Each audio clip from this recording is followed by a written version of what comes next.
Essa segunda parte da conversa com o Gustavo Gitti, eu comentei que acabei pulando uma parte que é bastante interessante para quem tem uma necessidade de informações práticas. Eu agrupei 4 perguntas. A primeira é do Lucas Aparecido dos Santos, que quer saber como a espiritualidade pode ajudar nos nossos relacionamentos, tanto com nós mesmos, com outras pessoas. Ele quer saber se isso pode refletir no nosso emprego, para a gente ser mais competente, trabalhar melhor, enxergar outras soluções para o problema do dia a dia, melhorar a nossa saúde, então é benefícios em geral. O João Gabriel quer saber como que a espiritualidade no dia a dia pode ser aplicada em ações rotineiras. O Bruno Pessoa quer saber como que um homem pode encontrar a sua própria espiritualidade, se existe um caminho, algum conselho que você pode dar. E a última pergunta, estou agrupando tudo e a gente vai falando de forma livre, né? O Alisson pede para você comentar que você sempre fala da importância de ter um professor, um mestre, né, para avançar no caminho espiritual, mas quem não tem um grupo, quem não tem um professor, o que ele pode fazer? Então, acho que são benefícios da espiritualidade, da busca da espiritualidade e como faz. Os benefícios eles existem, mas a gente precisa entender que espiritualidade não é ler um livro e participar de, sei lá, workshops e depois tentar aplicar na vida. Mas basicamente é um treinamento que envolve e usa as próprias experiências da vida. Então não é uma coisa que você vai aprender num lugar e depois vai aplicar, mas é um tipo de prática, é um tipo de andar no mundo que você vai fazer no meio das próprias experiências, no meio do próprio, ele falou do trabalho, no meio de uma relação. E aí, naturalmente, como você está fazendo treinando esse olho, ou treinando um tipo de ação, vamos supor que você está num certo treinamento que você vai acabar sendo mais generoso. Você vai acabar sendo mais generoso nos seus relacionamentos, no seu trabalho, enfim, vai ser natural isso. Ou você está num treinamento em que você está focando em não responder a tantas emoções e perturbações que surgem. Né? Por exemplo, se você tem preguiça, se você tem ansiedade, ou se surge muita raiva, se surge muito orgulho, ou se surge muito ciúme. Se você tem algum treinamento em que você está cultivando uma mente que está mais liberada desses processos, quando você estiver no meio do relacionamento e surgir o ciúme, ou quando você estiver no meio do trabalho e surgir preguiça, ou a sua motivação se desalinhar, ou você estiver ansioso, ou se você se irritar facilmente, você vai ter algum método para lidar melhor com aquilo e eventualmente isso vai diminuir, né? Então as perturbações em geral vão diminuir. Eu costumo dizer que o que fode as empresas e os relacionamentos não são bem as pessoas, não são nem bem as dinâmicas, mas são essas pequenas afliçõezinhas que a gente não vê. Então, às vezes, o cara tem um toquezinho de preguiça, o outro tem um toquezinho de orgulho, e isso começa a se bater de um jeito que faz as próprias pessoas baterem, os próprios projetos não andarem, e as relações também. Então, às vezes, o que mata uma relação não é a pessoa tal, eles poderiam se dar bem, mas às vezes tem ciúme ali dentro. Aí o ciúme é um monstrinho que faz os dois brigarem, entendeu? Eles jogam um contra o outro. É como se fosse um monstrinho que vem e conta um negócio assim, ó, o Seiichi é não sei o quê. Aí ele vai lá pra você e fala, o Gichi é não sei o quê. Aí a gente começa a se olhar com esse não sei o quê, mas é o ciúme que tá acabando com a relação. Então essas pequenas aflições, perturbações da mente, elas vão ser superadas num treinamento, de fato, num treinamento espiritual. Então se a gente vai falar de espiritualidade e a gente de fato quer transformação, a gente precisa de algum método, a gente precisa de algum treinamento, não é só ler coisas e tentar aplicar, não é tão simples assim. Como a gente precisa de algum treinamento, vamos pensar, se a gente quer se treinar em neurociência, o que a gente faz? A gente fica em casa, sozinho? Não, a gente vai buscar, primeiro, a gente busca um professor que já passou décadas estudando o que a gente quer estudar. Ele já passou décadas se tornando um mestre naquilo que a gente quer. Até mesmo na academia se diz isso, mestre e doutor, né? Então ele talvez se tornou um mestre, ele se tornou um mestre naquilo que ele é um professor, naquilo que a gente quer aprender. E a gente busca um grupo que está junto com a gente no processo de aprender, porque esse grupo vai facilitar, não é isso? Isso chama-se universidade, né? A gente tem esse nome. E aí, por que será, se a gente quer fazer um treinamento da mente, por que a gente poderia, por que a gente tem essa ideia mágica de que a gente confia na nossa própria mente e a gente vai sozinho? Isso é tão burro quanto entrar numa trilha de uma montanha gigantesca e falar, não, pode deixar, que eu já li muito sobre essa montanha e eu confio na minha própria mente, eu odeio esses trilhas, esses seguidores, esses crentes que seguem os líderes da trilha, né, as pessoas que passaram 20 anos fazendo essas trilhas. Eu acho isso desnecessário, eu vou seguir o meu próprio caminho. E isso a gente pode perder muito tempo nesse caminho, né? Então, por isso que eu sou bem... Quando a gente vai... Como eu estou nessa posição de ajudar as pessoas a começarem também, até porque eu estou começando, eu não tenho nem 10 anos de relação com essas práticas, enfim. E sendo que tem pessoas que têm 20, 30, 40, 50, 60 anos de prática diária, né? Que são as pessoas que eu considero professores, né? Que são os que eu considero guias. Por quê? Porque eles estão há 10, 20, 30, 40 anos fazendo essas trilhas, né? Eles estão estudando propriamente, eles estão vendo como que as pessoas se relacionam, onde elas sofrem, como elas sofrem, o que faz elas sofrer diretamente, né? Não passando por alguma teoria de psicanálise, ou diretamente, olhando a própria mente parando, assim, né? Uma técnica subversiva. Porque você vai parar. Então eu recomendo assim, isso, assim, a gente tem que ter algum professor e pelo menos algum grupo. Começar sozinho é muito difícil. Depois, se a gente pegar instruções presencialmente, a gente pode até ir para casa e fazer alguma prática básica, assim, né? Mas inicialmente eu sugiro que comece procurando um grupo e um professor, e que esse professor seja verificado e testado, ele seja de fato um professor qualificado, porque 90%, infelizmente, dos professores hoje em dia são charlatões. Então, você tem assim algumas dicas, alguma pergunta específica que é bom você fazer meio que para sentir a pessoa, se é um charlatão ou não? Não é tão simples assim, gente. É bom ir procurar um lugar onde as pessoas estão praticando isso. Se você tem conexão com meditação ou qualquer outro tipo de prática de transformação, e veja, tem trocentas práticas, né? Então, se você tem conexão com alguma, você busca algum grupo que já vem fazendo aquilo.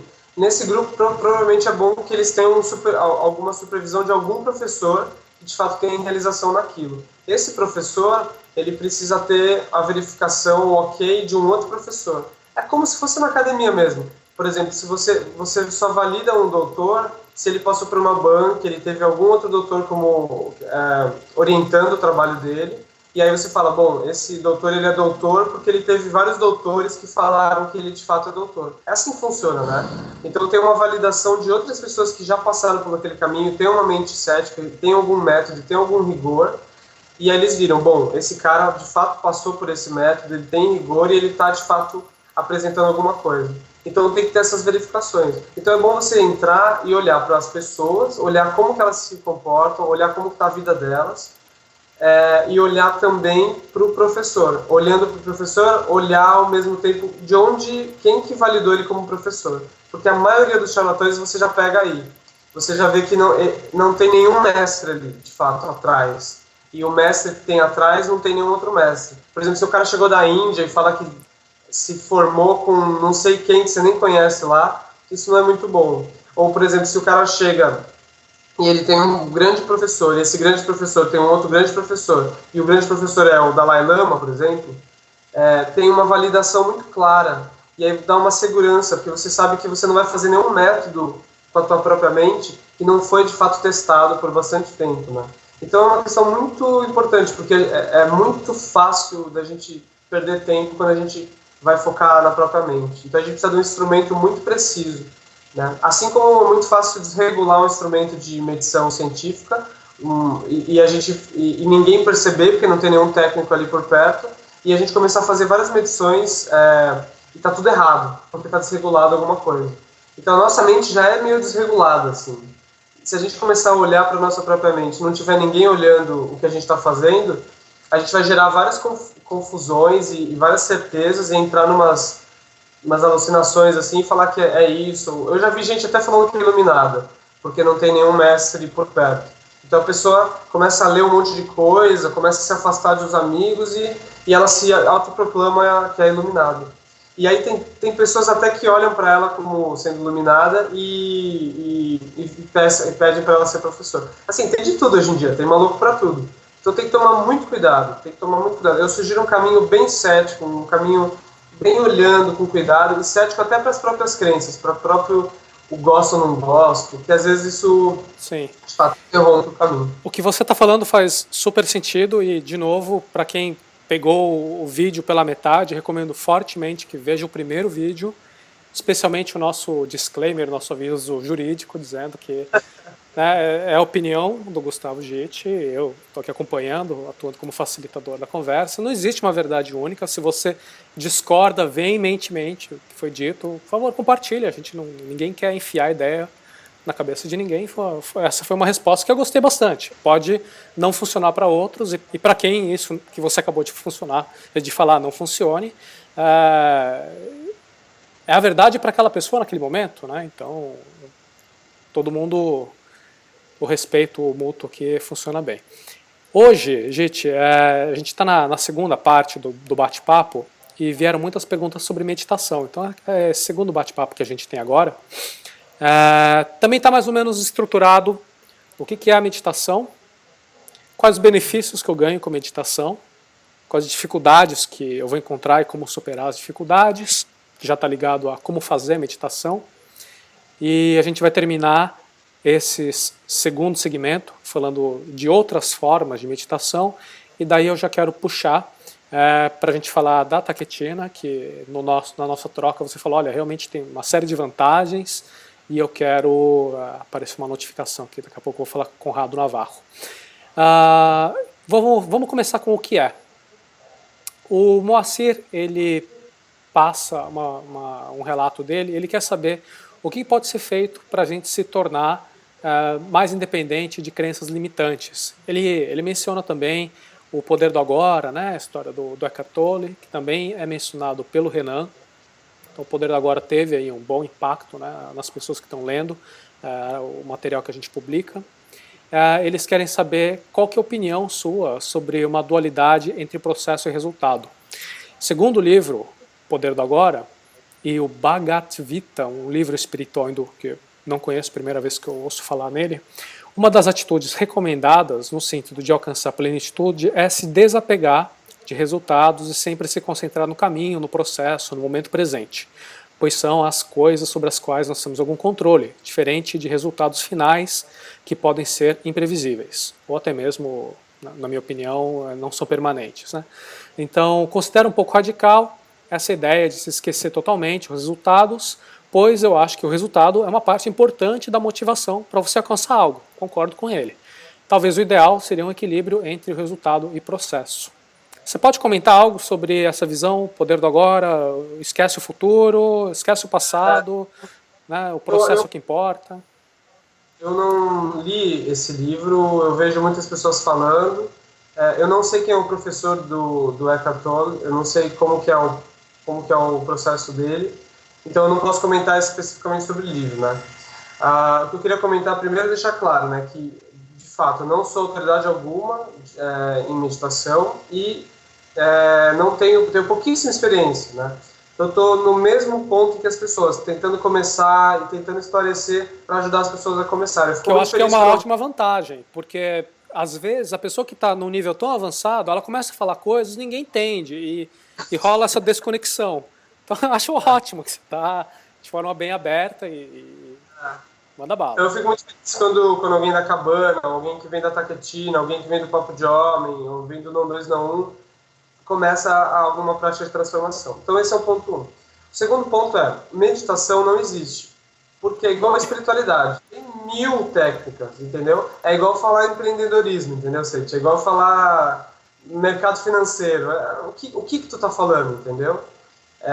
Então tem 1000 técnicas específicas, né? Inclusive coisas que eu não recomendaria, porque de fato é uma coisa que talvez às vezes traga pouquíssimo benefício e faça a pessoa se achar espiritual ou forçar num certo tipo de postura que na verdade não é de fato uma postura que vai ajudar ela a treinar a própria mente, né? Então meditação não é eu ligar o CD da Enya, ficar sentado na posição de lótus e uma gotinha de água caindo na minha cabeça a cada 2 minutos.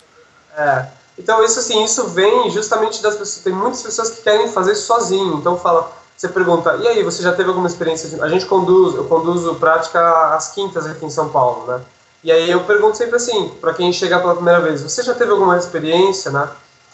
E aí a pessoa fala, sim, sim, sim. Aí eu pergunto onde a pessoa praticou, qual que foi o professor. A pessoa, não, eu medito em casa. Então, basicamente, aí você vai perguntando o que ela faz. Aí tem gente que fica visualizando, sabe, alguma coisa específica. O outro fica fazendo uma coisa de pensar sobre várias coisas enquanto está parado. Mas, assim, é muito complicado, porque não teve nenhuma orientação, né? Então, imagina, é igual deixar uma criança sozinha e falar assim, não, estuda matemática, entendeu? Às vezes a pessoa não sabe nem onde que começa para fazer aquilo, né? Então, esse ponto eu fico muito feliz quando alguém, de fato, entra num método mais estruturado. Em relação então, como não tem uma meditação, o que a gente chama de meditação, você tem que buscar um método que de fato proporciona uma transformação na sua mente. Qual que é o jeito mais rápido para uma pessoa inteligente de buscar um método que de fato vai trazer uma transformação? Buscar alguém que já passou por esse treinamento e de fato tem o benefício na cara, pela própria presença da pessoa. Então, existem pessoas que pela própria presença, e a gente sente isso, parece que ela passou por alguma coisa, assim, que deixou ela com aquela calma, com aquela visão clara, com aquele olho que não pisca, com aquela coisa calorosa, com um senso de humor afiado, com visão ampla no jeito de andar, no jeito de se relacionar. Então, essas pessoas, às vezes, elas são só pessoas que estão praticando e elas podem ajudar a gente como um amigo mesmo, dentro de um treinamento. E, às vezes, as pessoas que a gente encontra são professores. Tem muita gente que relata, às vezes, nunca leu um livro do Dalai Lama, porque o Dalai Lama é um grande filósofo também, nunca leu um livro do Dalai Lama, mas só de chegar perto já sente alguma coisa completamente, que não é mística, mas é igual a gente sente por uma pessoa querida, assim, que parece que uma coisa calma pra gente, assim. Então, esse é um método muito rápido de você encontrar esse é um jeito muito rápido de você encontrar um treinamento bom. Você observa quem fez esse treinamento ou quem está fazendo esse treinamento e vê se ele está produzindo resultados. Ao mesmo tempo, você tem que olhar para a sua própria vida e ver, e dar um tempo e praticar por alguns meses, enfim, e ver se tem um mínimo resultado. Se não tiver um mínimo resultado visível em todas as direções, alguma coisa que você está fazendo errado ou o método de fato não vai funcionar para você, ou enfim. Mas o resultado ele sempre existe, ele não é um resultado que vai vir depois. Ele sempre existe.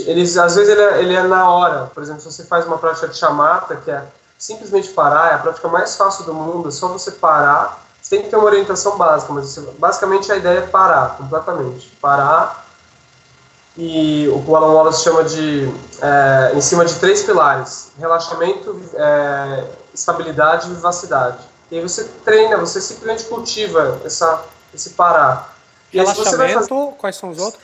Relaxamento, estabilidade e vivacidade. Vivacidade é essa atenção, que ele chama de High Resolution Awareness, né? Que você é vivo, você relaxa como se fosse dormir, mas tua mente está viva, você não está em torpor, né? É o contrário do torpor. E estabilidade, se você vai sustentar alguma coisa, né? Ela vem da própria mobilidade do corpo. Se você faz isso por 10 minutos, depois de 10 minutos você está muito mais calmo. Isso é um benefício imediato, entendeu? Depois vai ter vários outros benefícios que eles vão acompanhar, que às vezes eles são até indiretos. Mas de repente sua relação começa a melhorar, né?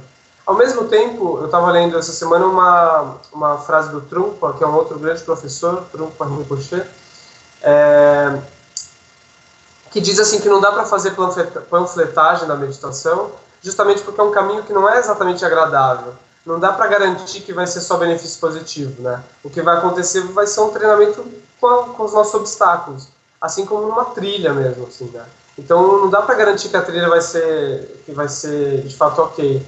Ela talvez te leve para o local onde você quer ir, ela seja de fato uma coisa que de fato vai te beneficiar, mas o processo todo ele não é um processo exatamente agradável, né? Porque a gente vai lidar com muitas coisas que às vezes a gente não quer lidar. E isso é um dos motivos que as pessoas, muitas vezes, a gente acaba deixando o treinamento espiritual só no supermercado. Assim, eu compro um workshopzinho, eu leio um livrozinho, porque é tudo aquilo que vai fazer eu achar que eu estou me transformando, mas não estou de fato lidando com os meus obstáculos, né? Porque é muito difícil lidar com os próprios obstáculos. Então eu preciso entender que assim não dá para vender a meditação. E é por isso que é um caminho completamente anti-marketing, assim, né? Você sabe, gente, eu costumo fazer uma coisa, eu achava que fosse meditação. Bom, até pode ser. Mas enfim, deixa eu compartilhar o que é que eu faço e você fazer algum comentário. Tem uma dúvida pessoal minha. Como eu te falei, eu sinto muito esse lado prático do lado espiritual, essa coisa como se fosse esse fogo, esse drive, né? Essa coisa que te puxa a querer fazer coisas acontecerem. E isso, na minha opinião, tem um poder muito maior quando é muito mais além do meu interesse pessoal. Então, se eu quero ficar rico, se eu quero ter mais tempo livre, viajar, é um tipo de motivação. Agora, se eu quero um benefício para minha avó que mora sozinha no interior, ou se eu quero um benefício para pessoas que eu sequer conheço, se eu quero um benefício para a sociedade no Brasil. Então isso vai me motivar muito mais, porque né, tem essa grandeza. Então eu acordo já com tipo 1000 ideias, eu vou tomar banho, eu sempre estou com a ideia, com o cérebro a 1000 por hora. E eu tenho essa crença, eu li alguns livros, mas nada extremamente profundo, que diz que é sempre bom você ter coisas cíclicas, né? Então, quando você gasta muita energia, é importante você acalmar e recuperar a energia. Então, se o meu cérebro está constantemente elétrico, fazendo um monte de coisa, eu sei que é importante ter um momento do descanso, que isso acontece no sono, principalmente. Mas em alguns momentos do dia, quando eu vejo que eu estou há muito tempo intenso, eu paro, eu coloco 5, 7 minutos, e não faço nada e tento, fecho os olhos e toda hora que vem algum pensamento do tipo, pô, tem que responder um e-mail de tal pessoa, eu abandono esse tipo de pensamento para alcançar uma calmaria. E aí você mesmo falou, tem 1000 técnicas diferentes e tal, mas na tua opinião, você acha que isso seria uma prática espiritual ou é um mero descanso físico? Eu não sei, Seite, eu não tenho como dizer isso. O que eu tenho para sugerir é o seguinte: imagina que você está fazendo isso com as ferramentas que você tem hoje, né? Você parou e aí surge um pensamento que você falou, eu relaxo, né? E aí eu deixo ele ir, né? Agora imagina você participar de um retiro de 9 dias, tá. Entender o que fazer quando surgir esse pensamento. Entendi. Então, de novo, eu sou o cara que está fazendo as coisas sozinho, né? Eu não fui a fundo ainda atrás. Mas não tem problema, entende? Isso te beneficia. Isso é igual tomar um copo d'água. Isso beneficia a gente. Agora, se a gente quiser aprofundar um pouquinho mais, a gente vai encontrar muitas pessoas que já fizeram isso por muito, muito tempo, entendeu? Então é uma coisa bem de bom senso, assim. Pô, eu queria fazer isso com um pouquinho mais de eficácia, assim. Eu fico 7 minutos, eu queria ficar 7 minutos de um jeito melhor, ou eu queria ficar 20 minutos. Entendi. E eu queria ver como que minha mente vai voltar para a vida, né? E aí a gente pode fazer um retiro. Em janeiro eu fiz um retiro de 9 dias com o Alan Wallace, que é um grande professor atual de meditação que ensina meditação inclusive para cientistas. Ele tem eu indico o Shamatha Project, que é o que ele está fazendo para trabalhar com meditação com... Shamatha. Shamatha.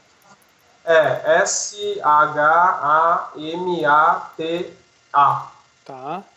Project. E o site dele é alanwallace.org. Viu, antes de você falar, gente, deixa eu... porque você tá Alan com um A só, né? Alan normal e o Wallace é com 2 L's. Então, isso aí é uma pergunta do Leonardo Xavier, do Discordando do Mundo.blogspot.com. Se tem algum livro introdutório que você recomendaria para quem quer inicializar os estudos sobre meditação. Também nessa parte introdutória, eu acho que a gente já respondeu, se você até quiser complementar, a pergunta do Juan Aguiar de Goiânia. A palavra de meditação tem várias interpretações. O que seria meditar? Porque no yoga, meditar seria abstrair-se do exterior. Então acho que de certa forma a gente tocou, né, nessa ideia de milhares de diferentes formas. Mas você começou a falar do Shamatha Project, eu falei, não, isso aqui tem a ver com a pergunta do Léo. Se você tiver outras dicas, você vai passando para a gente também. Tem que tomar cuidado com essa definição de meditação como esvaziar a mente, que eu vejo muito por aí. Isso não procede, né? Então tem que tomar bastante cuidado com isso. Em geral, quando você encontrar um bom método, o que vai estar por trás é o seguinte: você vai cultivar uma mente livre. E aí vai ter algum método específico que pode variar de uma tradição para outra, mas a ideia é cultivar uma mente livre, né? Uma mente livre tanto das perturbações, quanto das fixações, quanto das visões estreitas, tanto quanto de enganos cognitivos ou de fato, emoções perturbadoras mesmo, assim, né? Aflições da mente.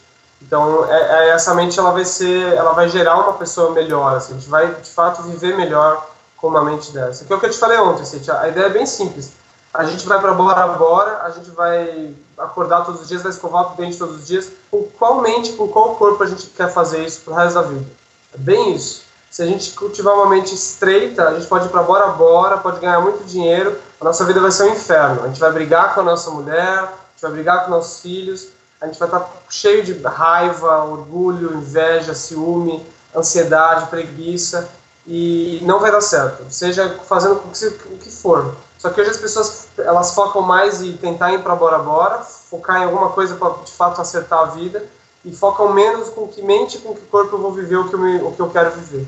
Putz, então, sensacional, muito bom. Se a gente puder parar um pouquinho do dia para cultivar essa mente, é melhor. Porque a mente que a gente cultiva é uma mente aflita, é uma mente de abrir abas, é uma mente de abrir links. É como se a gente estivesse o tempo inteiro fazendo isso. E a gente vai cultivando essa mente, porque tudo que a gente faz, a gente está cultivando alguma coisa. Igual a gente, toda vez que a gente vê uma pessoa, a gente cultiva uma relação com ela. Então é a mesma coisa.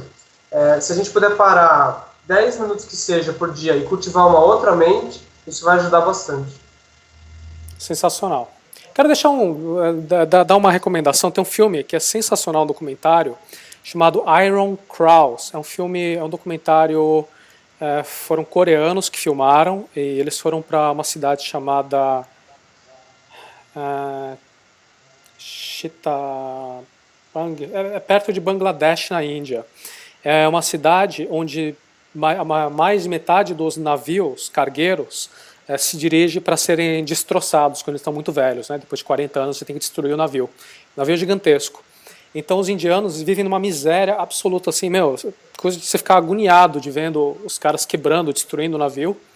Vivem numa pobreza desgraçada e o título Iron Crows é porque eles mostram alguns corvos que vivem na região, e como não tem palha, eles fazem o ninho usando o arame de metal. E tem uma tomada que ele dá, né, e você vê os ovos, né, azuisinhos dos corvos, corvos, não sei como é que é certo, no ninho. Então, assim, a minha interpretação foi, poxa, mesmo numa miséria desgraçada, é possível a vida, inclusive os navios que trazem toda a poluição, péssimas condições de trabalho, de certa forma é o que paga a conta dos caras, para eles poderem comer e ter filhos, e, né, sustentar a família e tudo mais. E a última parte do filme são várias fotos dele sorrindo. E aí eu comentei, né, falei, puxa, olha que coisa, né, mesmo o povo assim, miserável, uma condição péssima, morrendo no meio do trabalho, alcança a felicidade. Aí, às vezes você escuta um comentário do tipo, mas eles são felizes porque eles são ignorantes.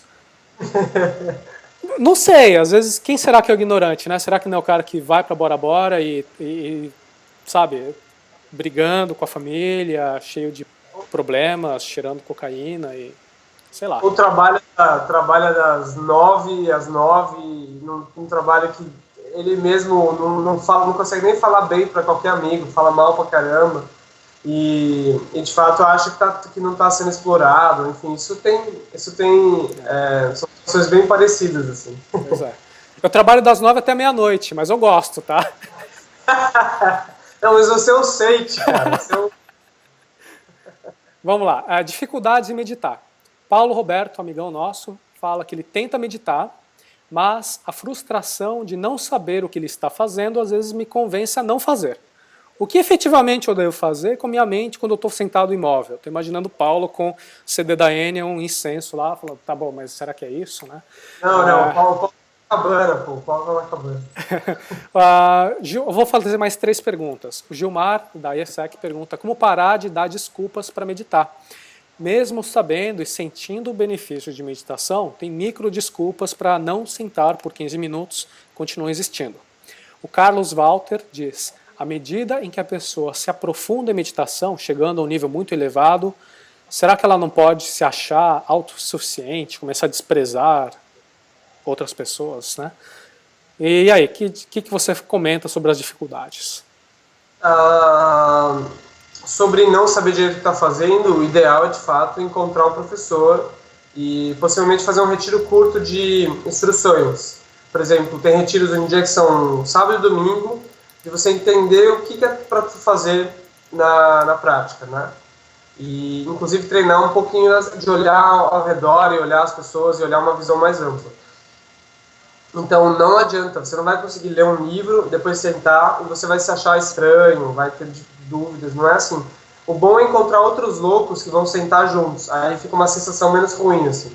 É tipo num show de rock, às vezes se você tiver com uma banda, se tiver só botar o som de uma banda que você gosta em casa e tentar fazer assim, é meio estranho, você vai falar, será que é isso mesmo que eu tô... Você se sente estranho fazendo isso aqui sozinho em casa com um som de rock. Mas se você entrar no estádio e tiver todo mundo fazendo isso aqui do seu lado, você vai se sentir menos louco, você vai sentir a energia da coisa funcionar ali. Então, assim, o que eu recomendo é busca um professor para ter orientações precisas e busca um grupo para te fazer sentir menos louco. Porque, de fato, é muito subversivo parar e sentar em meditação. A gente faz isso perto da Avenida Paulista, e aí fica todo mundo assim, a coisa, bicho comendo, a gente vendo que tá passando carro para tudo quanto é lado, tem obra, tem construção, tem tudo, e a gente tá lá, meia hora parado, assim. Então, é uma coisa meio estranha, assim, se você cair nesse pensamento de que é estranho, você pode até rir. Eu já ri no meio da meditação também, porque é bem interessante ver todo mundo parado. Às vezes tem 10, 15 Mas, gente, você está falando bastante dessa ideia de você quer buscar espiritualidade, quer buscar uma prática de meditação, vai procurar um grupo, quer dizer, sai de casa e vai fazer a coisa corretamente, né? E você disse também que vira e mexe você encontra gente que está num nível bem mais avançado que a gente na meditação, e eles contam para você como é que eles fazem. Eu sei que a gente vai falar sobre isso na parte de Taketina também, mas no meu trabalho, muitas vezes eu encontro esses CEOs assim, de Silicon Valley, os caras mega pilhados, e o cara trabalha das 7 da manhã até 1 da madrugada, sabe? Coisa louca. E para esses caras, eu pergunto sempre, falo, cara, você tem tanta energia, como é que você faz isso? Então tem meio que esse mantra, né, essa coisa meio modinha, para não falar outra coisa, em Silicon Valley principalmente, desses caras que falam, não, eu tenho meu ritual, eu medito em casa e tal. Você acha que realmente o cara ele tem a condição de meditar, está no hotel, o cara acorda, vai para academia, volta, toma aquele shake de proteína, os frutas superfoods, né? E medita 5 minutos e vai para o trampo? Existe essa prática individual? Se ele já teve alguma orientação, enfim, talvez isso seja o jeito dele incorporar isso no dia a dia dele. Ou seja, se ele não teve nenhuma orientação, talvez seja o jeito dele se sentir melhor. Não tem como julgar. Isso funciona para ele, né? Mas de fato, assim, quem quiser, a minha sugestão para quem tem conexão com meditação é pegar a orientação e, claro, depois não é meditar toda vez em grupo. Depois as pessoas em geral seguem uma prática em casa, mas ela sempre tem, por exemplo, uma vez por semana vai no praticar em grupo e todo dia em casa, né? Em relação à pergunta do Gilmar, que é sobre ter motivação para praticar e acabar não praticando, entender os benefícios, sentir os benefícios, mas acaba não praticando. Eu mesmo tenho esse obstáculo, assim, eu voltei de um retiro agora de 10 dias e falei, não, agora eu vou meditar todo dia. E eu tô nessa dessa de meditar todo dia, eu tô nessa desde 2006 e não consigo. Eu consegui por um tempo, assim. Então é difícil mesmo, porque a nossa rotina ela começa a puxar, né? Como se fosse assim, a gente tem vários mundos e eles nos puxam. Então às vezes um e-mail vem de um mundo, aí às vezes você vai para o trabalho, os caras te puxam de outro. E pro cara que é o teu chefe, vamos supor, você é só o funcionário, você não tem uma outra vida ampla. Então ele vai te tratar como funcionário. A tua namorada vai te tratar como namorado. Cada um vai te puxar, o teu pai vai te ligar e vai exigir que você seja filho ali. E aí esses mundos começam a puxar a gente de um certo jeito que a gente nunca consegue sentar além dessas identidades todas, né? Porque a gente está sempre sendo puxado, na verdade. Quando acontece um pensamento, quando surge um pensamento na nossa mente, não é bem um pensamento, é um mundo. Tanto que se você lembra, por exemplo, não respondi tal e-mail, se você olhar ao redor, tem todas as coisas que você tinha que fazer dentro daquele mundo. O pensamento, ele não é bem um pensamento, cada pensamento é um mundo, assim, é uma bolha, é uma coisa inteira, ele tem horizontes, ele tem mais coisas para fazer. Por isso que um pensamento leva o outro, porque um pensamento te joga para dentro de um mundo específico e ali dentro tem um monte de coisa para fazer, né? Então, por exemplo, se você lembrar da sua namorada, você lembra da cara da sua namorada, você já lembra que você esqueceu de comprar o ingresso para a peça de sexta, você já lembra que foi legal no restaurante que vocês foram há 2 dias, você já lembra que o sexo foi legal, você lembra de todas as coisas que você foi jogado para dentro de um mundo, né? Então, a gente tem dificuldade... Que é o tal do olho atrás do olho, um pouquinho, né? A gente é jogado, exatamente. Aí a gente começa a ver um monte de coisa que diz respeito àquele universo. É isso mesmo, é uma paisagem que fica atrás do olho, a gente não percebe. Então, assim, a gente tem esse obstáculo, e aí por isso que é bom estar com outras pessoas que estão nesse treinamento. O Gilmar também, eu conheço ele pessoalmente, e aí a gente vai avançando, vai se ajudando, vai se lembrando a meditar, se é esse o caminho que a gente escolheu. Mas, de novo, Sete, eu falo, esse é um dos caminhos, tem vários outros, e aí cabe a pessoa ver, testar, experimentar, de fato. Mas precisa ser algo que ela tem que praticar, que de fato vai cultivar uma outra mente, um outro corpo. Não adianta só ler, ou não adianta só achar que sabe alguma coisa, ou que é espiritual, e tentar aplicar isso na vida. Isso não vai funcionar. Tá bom. Conectado com isso é a ideia de benefício. Eu lembro que a gente falou, mas se você vai questionar benefício de todo, vai chegar um momento que você vai falar, mas qual que é o benefício de transar, né? Ou benefício de qualquer outra coisa. Tendo isso em mente, vieram várias perguntas todas, mas eu acho que é importante, as pessoas têm essa curiosidade. Paulo, perguntando, depois de muito tempo meditando, você sentiu alguma mudança que pode descrever? O Gabriel, perguntando, a meditação é para todos? Ou seja, a meditação traz benefícios a todos os que praticam ou é para um tipo específico de pessoa? Luiz Fernando pergunta, da meditação sei o básico, queria saber para que serve, qual a finalidade, se ela tem uma apelação do divino, enfim, o que você sente quando você medita, o que ela traz de bom, controle do corpo, mente, como que é esse controle, te ajuda a não pensar em coisas ruins, a meditação pode ajudar pessoas com doenças crônicas, essa aqui é uma pergunta já do Edelmiro. O Everton quer saber se isso te ajuda para tratamento de respiração, ansiedade. Enfim, são várias perguntas, né, em volta desse tema. O Leonardo mesmo diz, as pessoas querem alcançar efetivamente algo com a meditação. A técnica escolhida depende do temperamento, filosofia de cada pessoa. E aí, que técnica que você recomenda para cada pessoa? Por que tu tá rindo, Gustavo Vietti? Porque são muito legais essas perguntas. Vamos ver, então.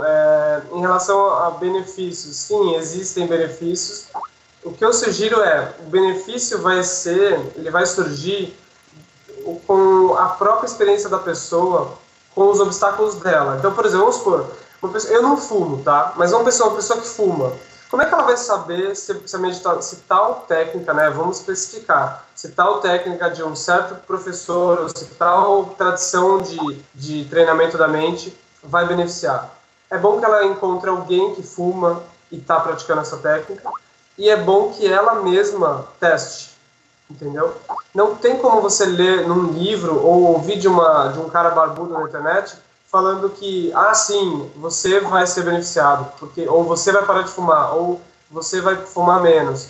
Você tem que experimentar e você tem que achar alguém que superou aquele obstáculo específico. É bem assim, é bem pé no chão mesmo, não é místico, não tem uma coisa, resultado certo, e você tem que praticar dentro de alguma orientação. É bem isso, a gente bate muito nesse ponto porque, de fato, esse é um ponto importante, né?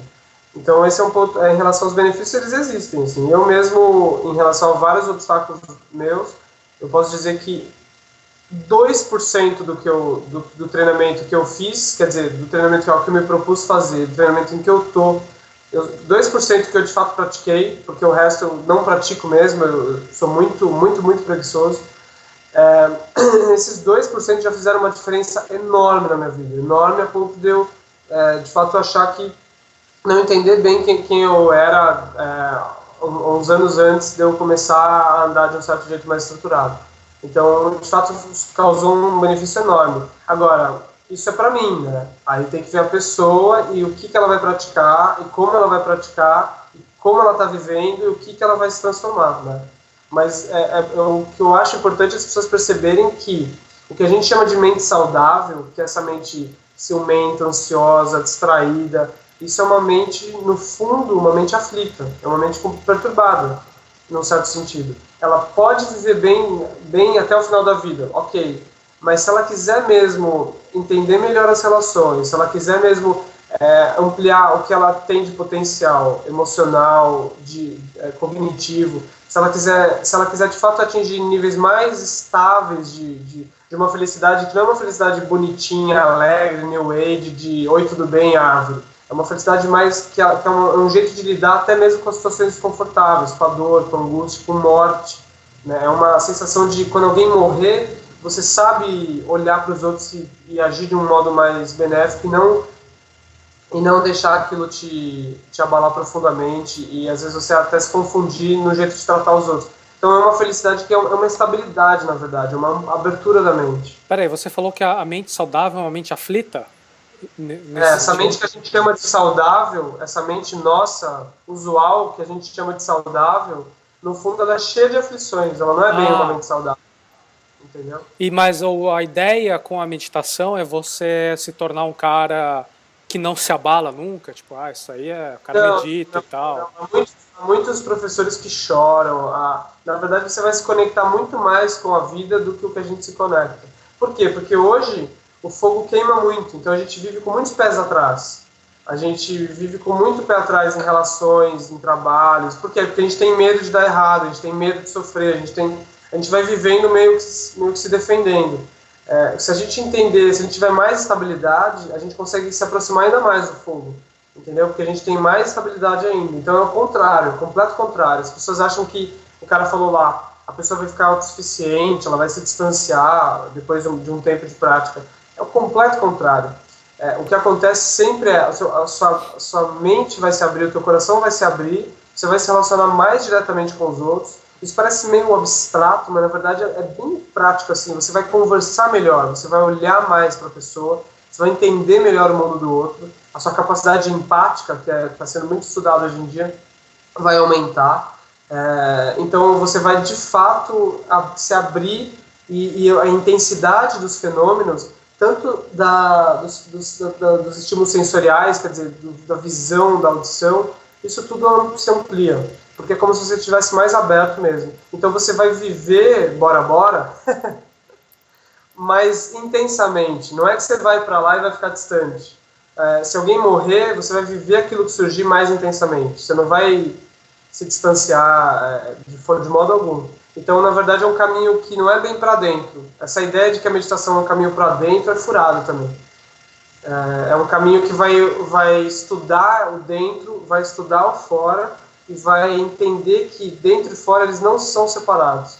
Para mim, então, o que você acabou de falar está super relacionado com aquela ideia do olho atrás do olho, quer dizer, e também um pouco com o que o Eckhart Tolle fala de você viver o momento presente, quer dizer, é você deixar de ficar projetando coisa tua, você deixar de ter uma visão mais, não contaminada, mas uma visão tendenciosa, baseado na tua perspectiva, e de fato escutar o que as pessoas estão falando, escutar o que está acontecendo, e com isso as pessoas percebem, falam, poxa, finalmente alguém que me escuta e tal, isso vai reverter por sua vez uma melhoria de qualidade de vida, né? As pessoas elas precisam de alguém que só para na frente delas e fica presente ali, porque a maioria das pessoas exige alguma coisa dela. Então, às vezes ela quer falar alguma coisa, mas aí todo mundo vem e trata dentro da identidade da relação, né? Que eu estava te falando, vem o namorado e trata ela como namorada, vem o chefe, vem o funcionário, vem não sei o quê, vem... E às vezes ela precisa só de alguém que chega e não congela ele em lugar nenhum, que só fica presente ali e de fato vai ouvir o que a pessoa fala. Isso não é romântico, isso às vezes acontece em minutos, assim, e depois vocês já estão brincando e falando, mas só a sua presença mais livre ali, esse olhar mais livre, a pessoa sente. Ela não vai perguntar, você é espiritual, você meditou, ela não vai falar isso. Você só vai ali, entendeu? E ela vai perceber isso na relação, porque as pessoas têm essa dimensão de liberdade já, a todo momento. Só que a gente não se relaciona com isso. A gente precisa se relacionar com essa dimensão mais livre dos outros, e a gente consegue construir muita coisa boa. Você mesmo, ao ativar muitas qualidades positivas, você deve perceber bastante isso. Como as pessoas gostam de quando você está se relacionando com elas, porque você olha qualidades positivas, puxa o outro para ser um pouco mais do que ele acha que ele é, né? Então as pessoas adoram isso, e aí você começa a construir redes positivas. Você é um bom exemplo disso, gente.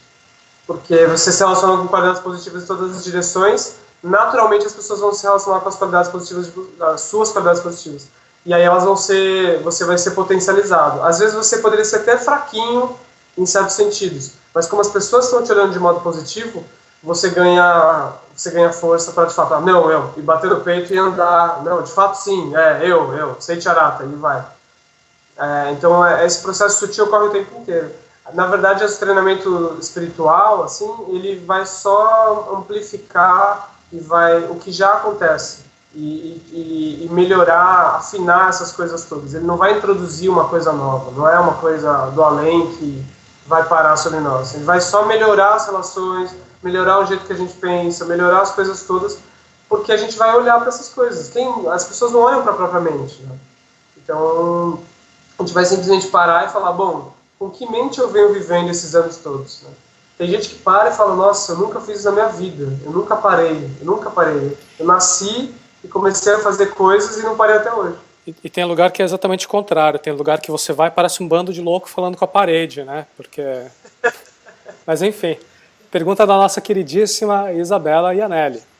Já ouvi, você já leu a pergunta, mas eu vou ler para quem não leu. Já ouvi que se você quer que o outro medite, você não deve falar isso para ele, você deve simplesmente meditar. Como a meditação influencia a sua vida, em que aspectos práticos você percebe isso? Existem aspectos práticos e soluções milagrosas quando falamos de meditação? Se não, devo meditar por qual motivo? Quer dizer, ela está me provocando ainda. De fato, esse é um cutucão dela, assim. Esse é o melhor jeito assim, de fazer. Você, por exemplo, se você quiser, tem uns caras na cabana que falam, eu queria que a minha namorada meditasse, eu queria que meu amigo meditasse, e a instrução mais que a gente ouve e repassa não fique falando sobre meditação, faça o contrário do que eu estou fazendo aqui. Não fique falando, simplesmente faça a prática, não precisa fazer a prática na frente dela, mas ela vai saber que você está fazendo essa prática, né? Por exemplo, a sua namorada vai saber, bom, ele foi para um retiro. Então ela sabe que tu está num treinamento. Só que você não precisa ficar fazendo esse treinamento do lado dela e nem falando sobre esse treinamento. Eu, por exemplo, falo pouquíssimo de budismo com a Isabela. Pouquíssimo mesmo, quase nada, assim. Então ela não precisa falar sobre isso. Mas a sua ação no mundo vai demonstrar isso. Então a mulher, assim como ela olha como você pede as coisas pro garçom, assim como ela olha como você trata as crianças, ela olha a tua vida inteira, né? E as pessoas também, os seus amigos, seus colegas de trabalho, eles vão olhando como é que você vai se movimentando. Se você está praticando alguma coisa e você está se movimentando melhor, eles vão chegar para você várias vezes e falar o seguinte, você faz uma prática de meditação, né?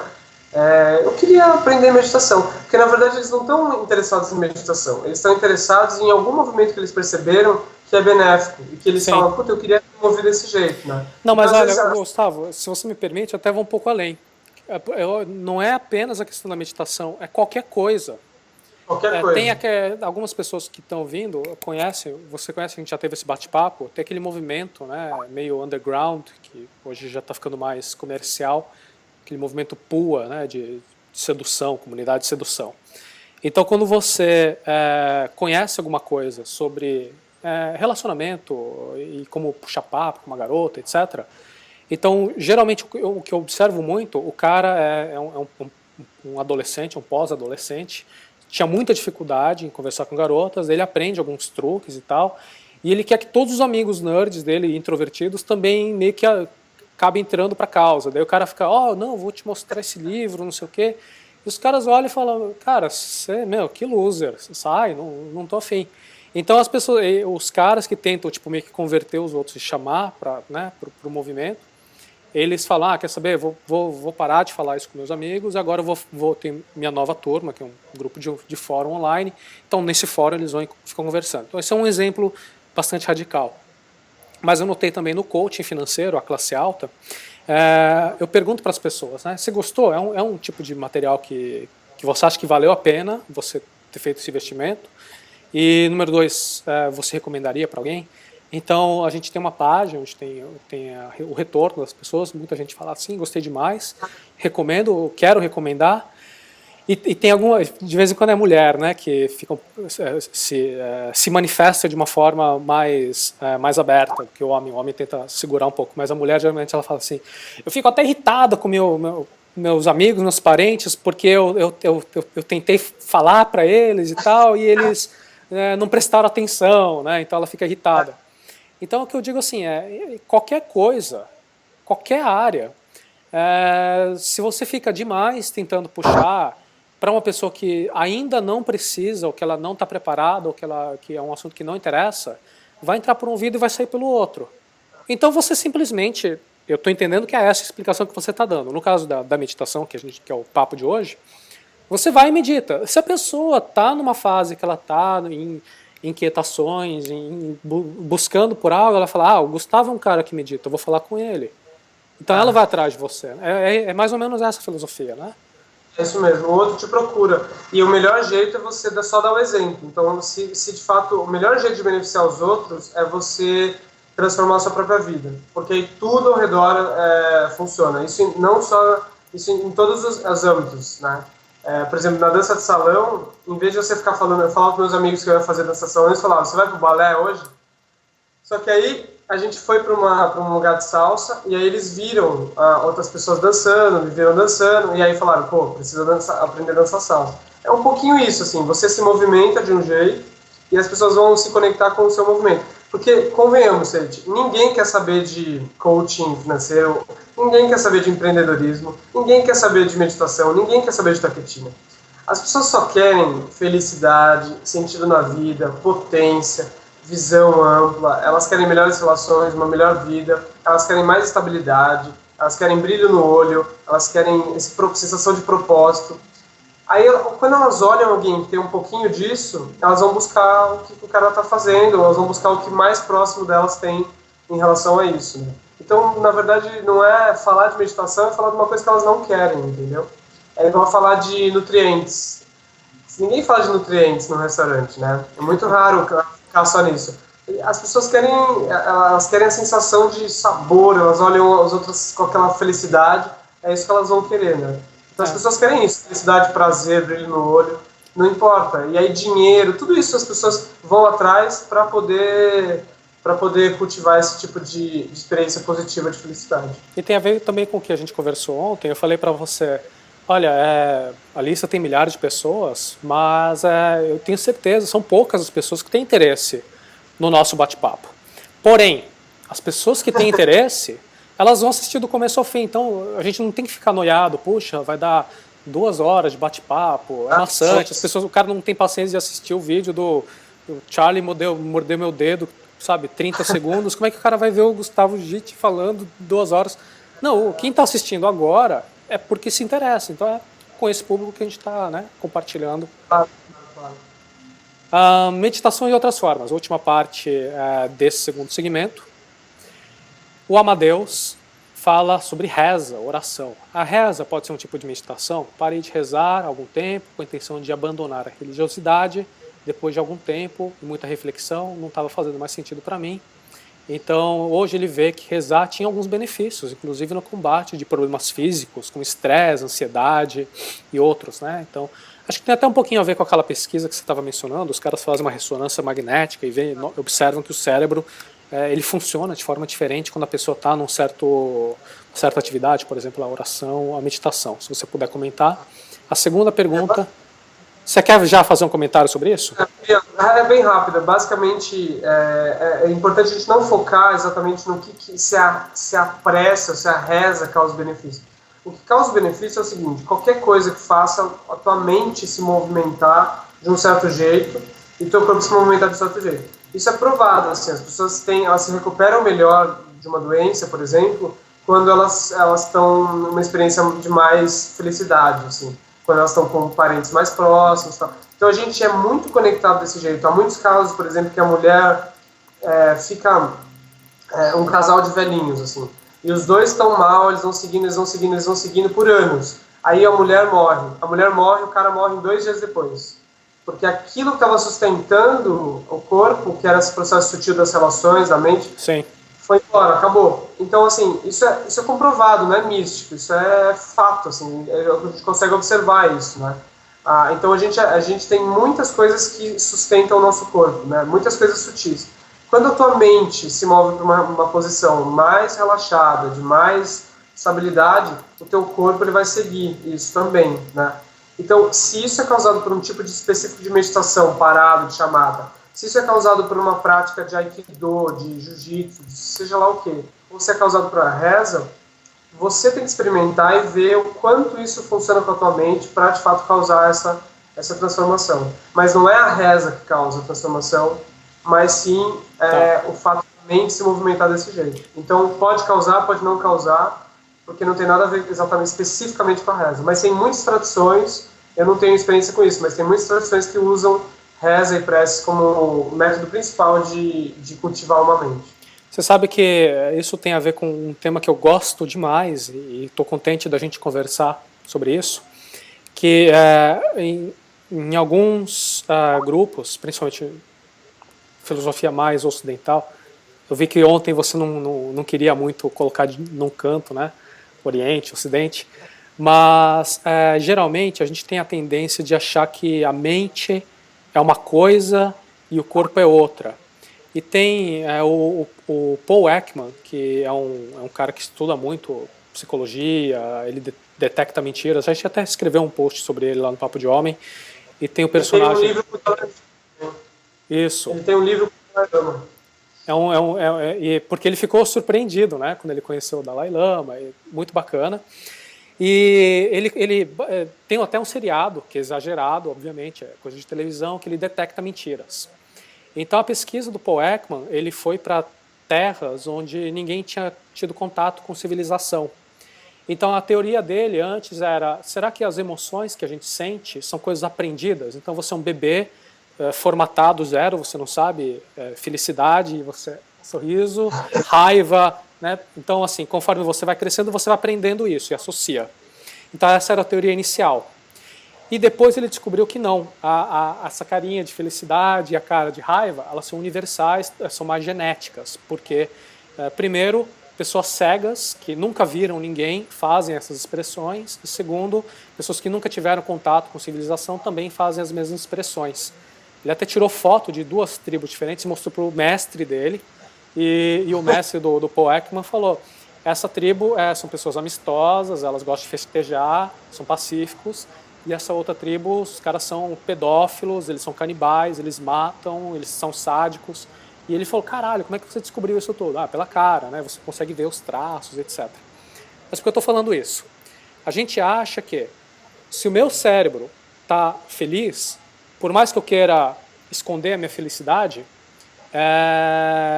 vai ter aquele reflexo, né? Aquela microexpressão vai mostrar em algum lugar na tua cara que você está feliz, está mentindo, está contente.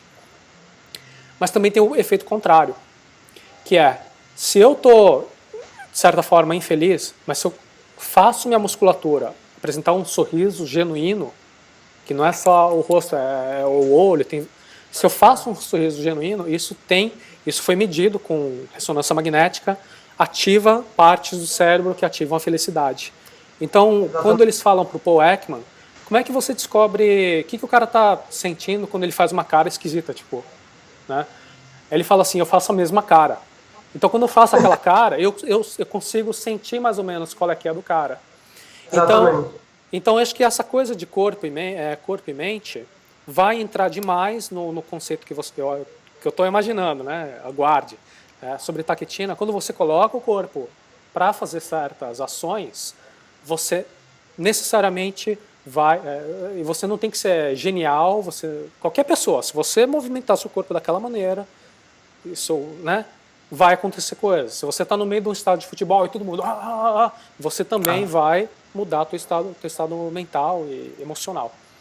Sage, por isso que todas as práticas espirituais, todo o treinamento, ele inclui corpo.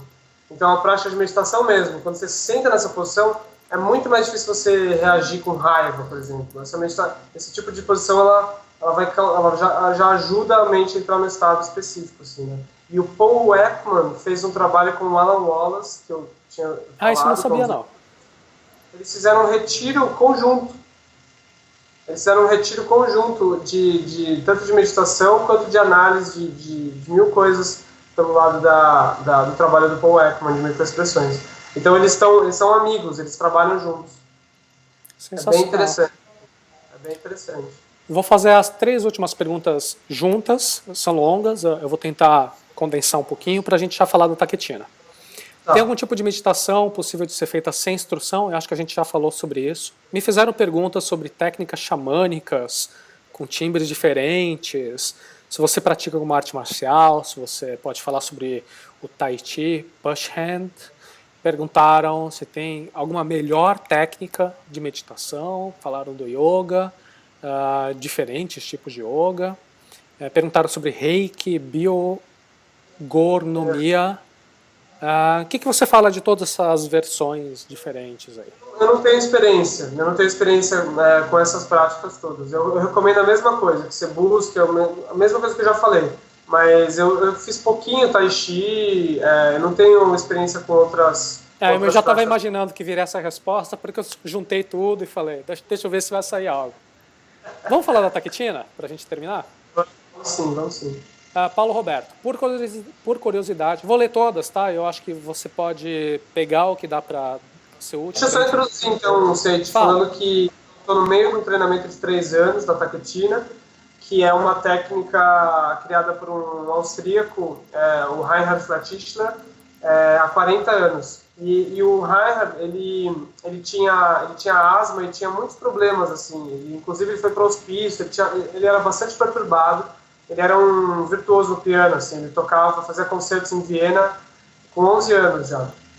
Então, todas as famílias lá de músicos, eles olhavam com muito cuidado, como se ele fosse ser um grande músico, né? E aí ele tinha muitos problemas, ele resolveu se curar pela música. Aí ele perguntou qual que é a parte mais básica da música. Não é a harmonia, não é a melodia, é o ritmo.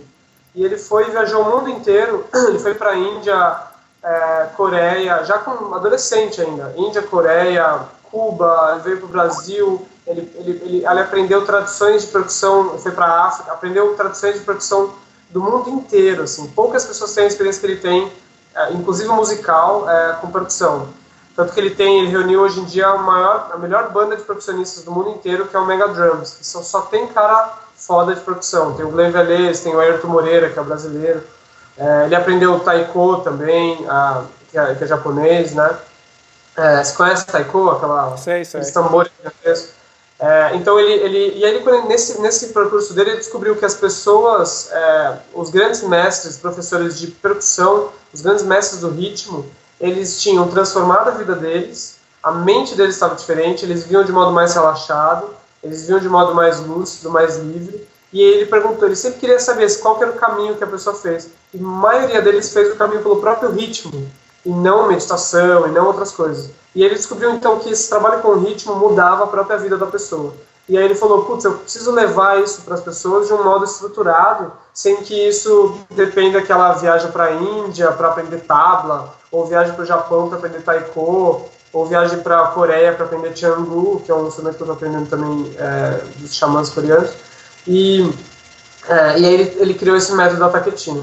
E aí hoje ele está ensinando as pessoas a conduzir esse trabalho em roda, que é só um trabalho com ritmo, né? Não tem nada místico, nada... E tem muitas pesquisas por trás também, inclusive com o EEG, a coisa toda, comprovando que de fato tem uma melhora significativa, e vai em 2 horas de taquetina, o cérebro de fato muda, assim, eles conseguiram medir isso recentemente já. Tem os detalhes no site, eu não manjo disso para explicar os detalhes dessa transformação. Então é isso, eu estou no meio desse treinamento, estou começando a fazer rodas aqui em São Paulo abertas como parte do meu treinamento, e eu vou me formar no final de 2012, quando aí sim eu vou poder viajar ao Brasil para poder oferecer esse trabalho para as pessoas. Então esse é um pouco o contexto da coisa, tá? Deixa eu fazer algumas perguntas que vieram do pessoal e a gente vai complementando. Eu achei ótima a introdução. O Paulo pergunta: você conhece alguma outra prática de transformação além da meditação taquetina? Bom, vamos pular essa parte. Sobre a taquetina, eu fiquei curioso e depois de ler alguns relatos de amigos da cabana. Você conhece algum lugar em Pernambuco para praticar? Não tem nenhum lugar na América Latina. Tá. Só tem na Europa, nos Estados Unidos, na Austrália, mas na América Latina não tem nenhum professor formado de taquetina. Tá. O Lucas pergunta se tem algum lugar melhor para achar material. Ele procurou na web, achou coisas super fragmentadas, não conseguiu saber o que realmente é. A Laura também falou assim: não entendo realmente nada. Você já deu uma boa explicação, né? Você pode ilustrar, Gustavo? O que acontece? O cara chega, ele põe um chinelinho, pega uma balalaica. O que acontece? Berimbau, berimbau, balalaica. Balalaica é outra coisa. Não tem material na internet, tem pouquíssimos vídeos, justamente porque não é uma coisa para se assistir, né? A gente está numa cultura de tentar estudar tudo antes, e tentar ter alguma certeza sobre tudo antes, e tentar assistir tudo antes com uma mentezinha distanciada, e é justamente isso que vai ser superado na taquetina, né? Então não faria sentido a gente colocar um vídeo de 30 minutos das pessoas fazendo taquetina, porque o que vai ser cultivado aí? Uma mente que se distancia, que não está de fato ali, tá? A outra coisa é, descrever taquetina é tipo descrever sexo, sem brincadeira. Você pode descrever a coisa como um todo, mas quando você descreve, parece que não é bom. Mas quando você começa a fazer, aquilo que quando você descreveu, tá, ok, aí, o pau entra aqui, o cara lambe o peito, a mão pode pegar na bunda, a mão pode segurar o pescoço, isso começa a fazer sentido, né? Então a coisa só vai fazer sentido se a pessoa fizer. Tá bom. Então eu posso descrever de dois jeitos, para de fato só conversar sobre isso.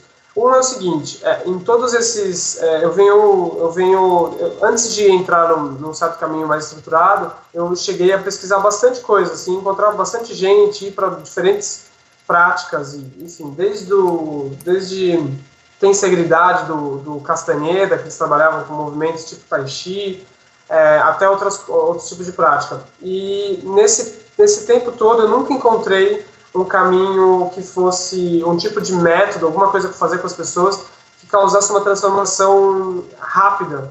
Por exemplo, se eu te der, sei, 20 ou 30 pessoas e te der 1 hora, o que você faz com 20 ou 30 pessoas que cause alguma transformação nelas, né?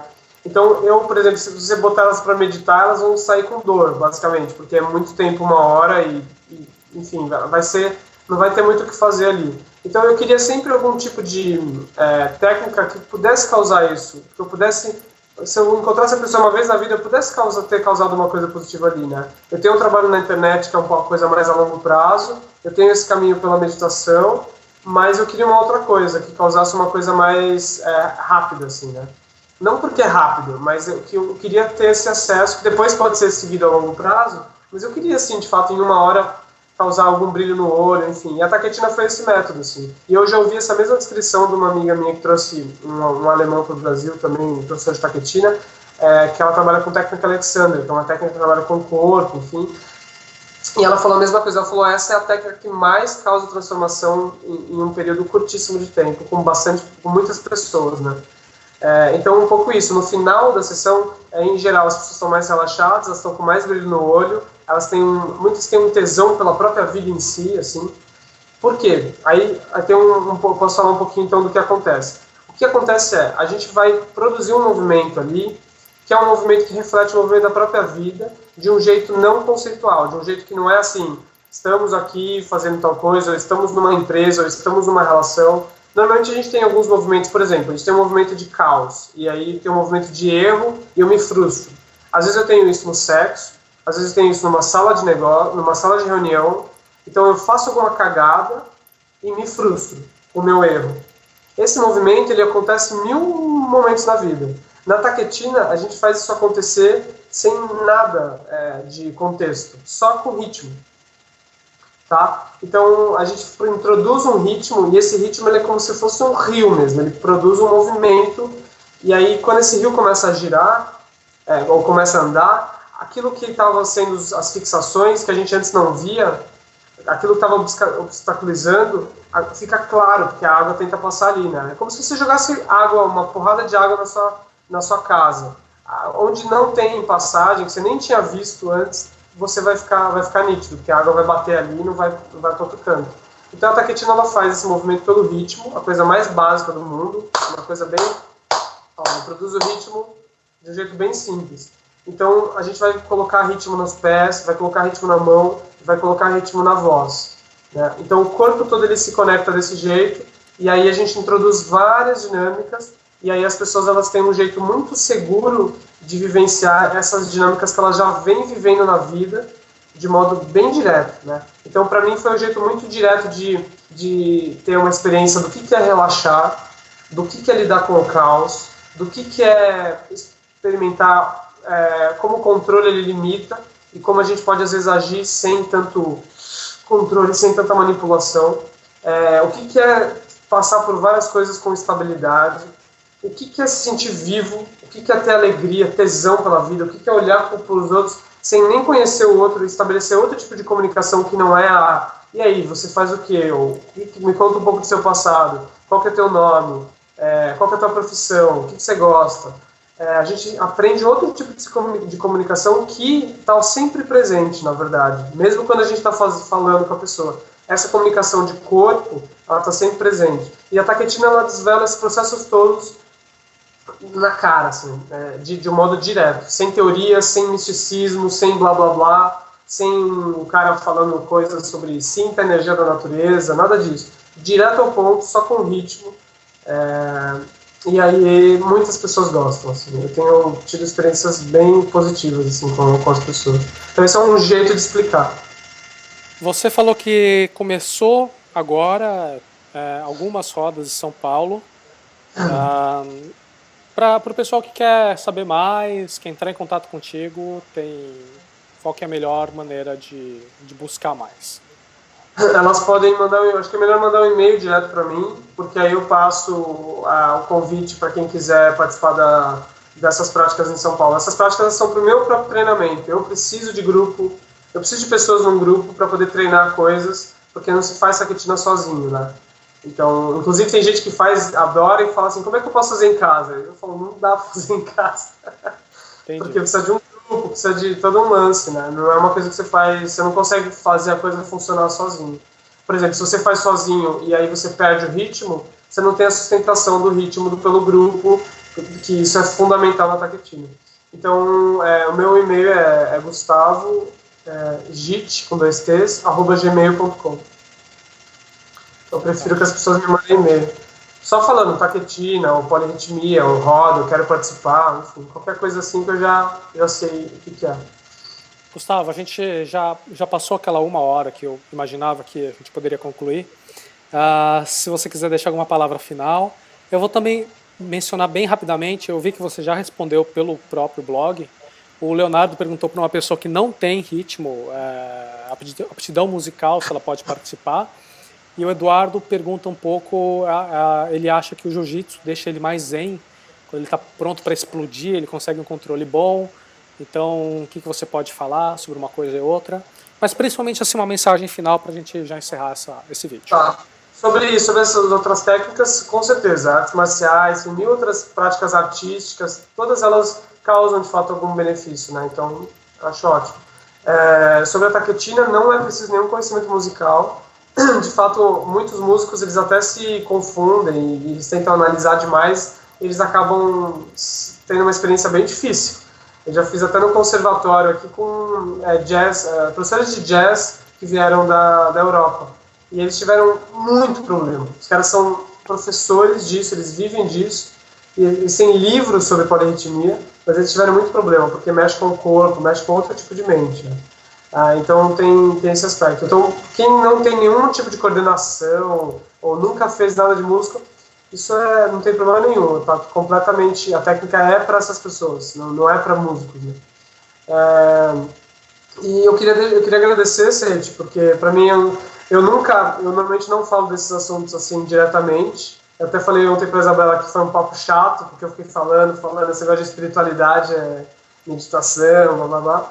Mas eu gostei de conversar contigo sobre isso, e eu falo dessas coisas só quando não me perguntam mesmo. Então eu achei isso foi uma coisa estendida do que às vezes acontece por e-mail ou pessoalmente, que é assim: Gustavo, onde você medita? Ou Gustavo, o que é a taquetina? Ou Gustavo, que eu não tenho por que ficar falando isso, né? Então quando as pessoas perguntam, eu falo alguma coisinha e tal. Só que agora você trouxe 50 perguntas, aí eu tive que falar um pouco mais. E a gente vai deixar o vídeo disponível. Você até faz assim, então, visita aqui.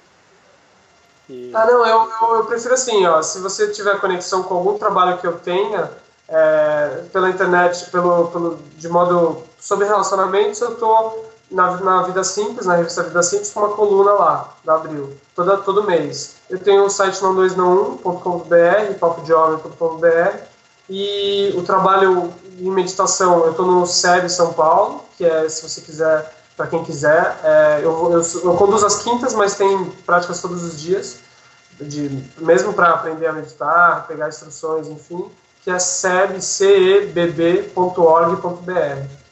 E eu trabalho com Taquetina, o site da Taquetina, que eu vou traduzir até o final do ano, com a autorização do meu professor, é taquetina.com, e aí em breve vai estar em português, então, em francês também, que tem uma amiga minha traduzindo, e é o meu site ainda em construção sobre esse trabalho, que ainda eu também não estou fazendo esse trabalho abertamente, é takadime.com.